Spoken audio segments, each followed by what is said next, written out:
Hello friends, सभी को राधे राधे। कैसे हैं आप सभी? आई होप आप सभी अच्छे होंगे। चलिए हम आज का ब्लॉग स्टार्ट करते हैं। तो हम यहाँ पर कर रहे हैं स्टडी। आई होप आपकी भी स्टडी अच्छी चल रही होगी, मेरी भी स्टडी अच्छी चल रही है। तो फ्रेंड, यहाँ पर मैंने लगाया है कुछ PYQ। मॉर्निंग का समय हो रहा है, जो कि कुछ सॉल्व पेपर है जो मैंने सॉल्व पेपर सॉल्व किए हैं, क्योंकि स्टडी के साथ साथ थोड़े PYQ भी लगाने चाहिए और अपना रिवीजन भी करना चाहिए।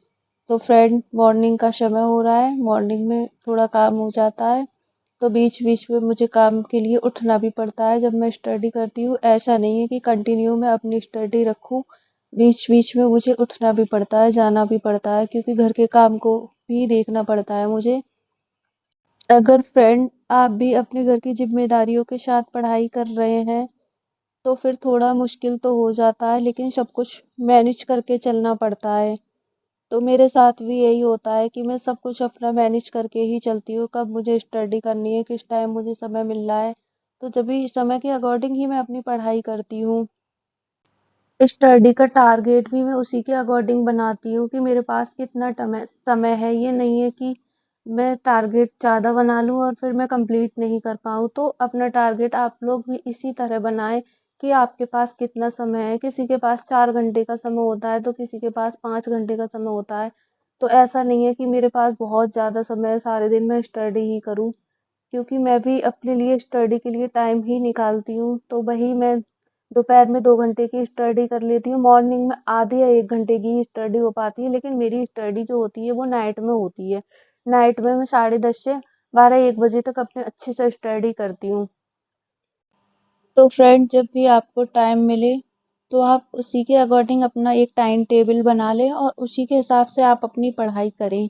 दूसरे के टाइम टेबल के हिसाब से पढ़ाई नहीं करनी चाहिए, क्योंकि किसी के पास कितना टाइम है और आपके पास कितना टाइम है, तो उससे कंपेयर नहीं करना चाहिए, क्योंकि सबका अपना अपना समय है। जितना समय जिसको मिल जाए, आप अपनी पढ़ाई उसी के अकॉर्डिंग ही रखें।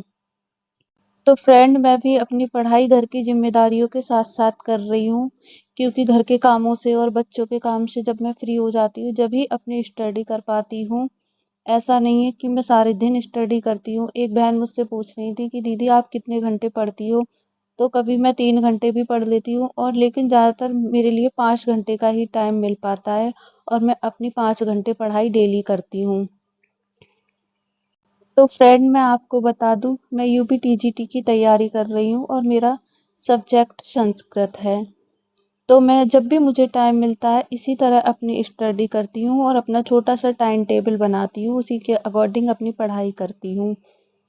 और टीजीटी में जीएस लागू हो गया है, तो 1 घंटे जीएस के लिए भी देती हूँ, क्योंकि काफ़ी लोग भटक रहे हैं कि जीएस कहाँ से पढ़ें कहाँ से नहीं पढ़ें। तो आप लोग प्लीज़, जहाँ आपको क्लास अच्छी लगे जीएस की, वहाँ से ही अपनी तैयारी करें, क्योंकि जीएस अगर हमने नहीं पढ़ा तो हमारा सिलेक्शन नहीं हो पाएगा।